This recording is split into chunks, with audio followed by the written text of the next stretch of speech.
बाहेर इतका मुसळधार पाऊस चालू आहे 2-3 दिवस आणि सगळं वातावरण जे आहे ना ते एकदम गारगार झालेलं आहे. मुलांना 2 दिवस सुट्ट्या मिळालेल्या आहे आणि अशा सुट्टीचा आनंद लुटण्यासाठी ना घरीच छान असे गाडीवरती मिळतात. त्या पद्धतीने एक खास ट्रिक वापरून आहे ना मी मस्त कुरकुरीत बटाटा वडा सोबतच पुदिन्याची चटणी आणि सुकी लाल चटणी कशी बनवायची ही रेसिपी तुमच्याबरोबर मी शेअर करते. त्यामुळे रेसिपी शेवटपर्यंत बघा आणि तुम्हाला बटाटा वडा आवडला का लाईक शेअर नक्की करा. चला पटकन सुरुवात करूया. इथे मी घेतलेले 1 किलो बटाटे, जरासा 1-2 बटाटे जादाही असेल. बटाटे स्वच्छ धुवून घेतलेले. पावसाळ्याचे दिवस आहे. भाज्या बाहेरून आणल्या की चांगल्या पहिल्या धुवून घ्या, सुकून घ्या, कारण पावसाळ्याच्या दिवसामध्ये किटाणूंचा प्रादुर्भाव खूप होत असतो. आता इथे बटाटे धुवून घेतलेले. कुकरमध्ये बटाटे लावायचे, पाणी पुरेसं घालायचं आहे, थोडंसं मीठ घालून 5-6 शिट्ट्या घेऊन बटाटे शिजवून घ्यायचे. ठेचा बनवून घेऊया बटाट्याच्या भाजीसाठी. सगळ्यात महत्त्वाचं असतं बटाटा वडा टेस्टी होण्यासाठी तुमची भाजी कशी बनवताय तुम्ही त्यावरती अवलंबून. 1 चमचा धने, जिरे, बडीशेप, आलं, लसूण, हिरव्या मिरच्या, कोथिंबीरचे देठ मी इथे घेतलेले आणि कढीपत्ता आपल्याला इथे लागणार आहे. बटाट्याची भाजी आपण जेव्हा बनवतो तेव्हा आलं आणि लसणाचा वापर इथे थोडासा जास्त केला तरीही चालेल. सगळं एकत्र करायचं आहे आणि मिक्सरला फिरवून घ्यायचं आहे. ठेचा बनवून तयार झालेला आहे. पीठ घालून घेऊ म्हणजे वड्याची तयारी होईपर्यंत पीठ थोडंसं भिजलं जाईल. आता काय करायचं आहे, ओवा, हळद, हिंग, चवीप्रमाणे मीठ, थोडासा इथे तुम्हाला सोडा जो असतो तो सोडा इथे वापरायचा आहे. आणि बटाटा वडा कुरकुरीत होण्यासाठी 2 चमचे तुम्हाला इथे तांदळाचं पीठ वापरायचं आहे, जेणेकरून बटाटा वडा कुरकुरीत झाला पाहिजे. नंतर बेसन पीठ घालून आपल्याला घट्टसर हे बेसन पीठ इथे खलून घ्यायचं आहे. दुसरी गोष्ट, बेसन जर तुमचं रवळसर असेल तर वडा आणखी कुरकुरीत होतो, हेही लक्षात ठेवा. पुदिन्याची चटणी बनवण्यासाठी इथे मी फुटाणा डाळ, जिरी, हिरवी मिरची, थोडंसं आलं, 2-3 लसूण पाकळ्या, पुदिना, कोथिंबीर मी इथे घेतलेलं आहे. सगळं एकत्र मिक्सरच्या भांड्यात घालायचं आहे.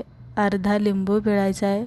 मीठ चवीप्रमाणे घालायचं आहे. साखर यामध्ये 1 चमचा घालायचा आहे आणि मिक्सरला फिरून घ्यायचं आहे. थोडीशी जिरीसुद्धा घालायची आहे. नंतर सगळ्यात शेवटी आपल्याला कोथिंबीर, पुदिना आणि बर्फाचे 2-3 स्टूप यामध्ये घालायच्या, जेणेकरून आपली चटणी जी आहे ती अशी हिरवीगार झाली पाहिजे.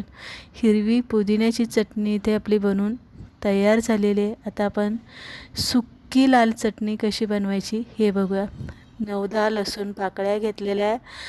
आलं घेतलेलं आहे, इथे थोडंसं आलं घ्यायचं आहे. जिरे यामध्ये घालायचे, थोडंसं हिंग घाला, 1-1.5 चमचा लाल तिखट घाला, थोडंसं खोबरं यामध्ये घाला, मीठ घाला.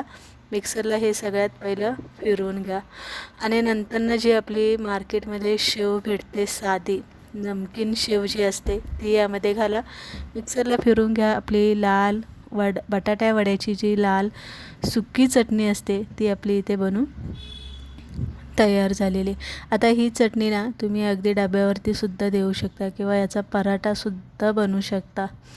नंतर बटाटे इथे आपण शिजवून घेतले होते, सोलून मी गार करायला ठेवले होते. आता बटाट्या वड्याची भाजी चिकट अजिबात आपल्याला करायची नसते, त्यामुळे बटाटेसुद्धा आपल्याला जास्त उकलेपर्यंत शिजवायचे नसतात. दुसरी गोष्ट, बटाट्या वडे गार झाल्याच्या नंतरच आपल्याला मॅचरने ते बारीक करायचे असतात आणि मग भाजी करायची असते. 2-3 पळ्या तेल घाला, जिरी मोहरी घाला, केलेला ठेचा, कढीपत्ता घाला, चांगला परतून घ्या आणि मग यामध्ये आपण कुस्करून घेतलेला बटाटा घाला, चवीप्रमाणे मीठ घाला, व्यवस्थित भाजी हलवून घ्या आणि नंतर झाकण ठेवून साधारणतः 10-1 मिनिट तरी बारीक गॅसवरती भाजी चांगली परतून घ्या इथे. आणि सगळ्यात सिक्रेट म्हणजे तुम्हाला बारीक चिरलेला पुदिना यामध्ये घालायचा आहे आणि बारीक चिरलेली कोथिंबीर घालायची. ही ट्रिक तुम्हाला कोणीही सांगितली नसेल, पण एकदा ही ट्रिक वापरून बघा. पुदिना घालून बघा, बारीक चिरलेला पुदिना यामध्ये घालायचा. भाजी परतून झाल्याच्या नंतर सगळ्यात शेवटी आणि नंतर भाजी गार करायला ठेवायची. पुदिन्यामुळे भाजीची चव जी आहे ती खूप छान लागते आणि वडा खायला एकदम टेस्टी लागतो. आणि पुदिना हेल्दीसुद्धा आहे आपल्या शरीरासाठी. आता भाजी पूर्ण गार होऊन द्यायची. पूर्ण गार झाल्याच्या नंतरच आपल्याला इथे वडे करून घ्यायचे. चहा बरोबर बनवते त्यामुळे अगदी छोटे छोटे वडे मी इथे बनवून घेतलेले. वडे बनवून तयार झालेले. पीठ इथे बघू शकता चांगलं भिजलं गेलेले. आता यामध्ये आपल्याला वडे घालून घ्यायचे.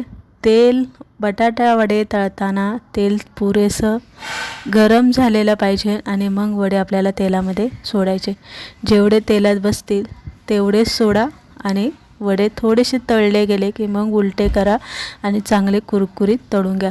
बघू शकता आलं की नाही, एकदम गाडीवरचे वडे दिसतात की नाही, एकदम परफेक्ट असे आपल्या इथे गाडीवरती ज्या पद्धतीने बटाटा वडा मिळतो अगदी तसाच कुरकुरीत टेस्टी आपला इथे बटाटा वडा बनवून तयार झालेला आहे. हिरवी चटणी सोबत लाल सुकी चटणी इथे बनवून घेतलेली आहे. पावसाळा चालू आहे, छान गरमागरम चहा बनवा आणि मस्त त्याबरोबर बटाटा वडा सर्व करा.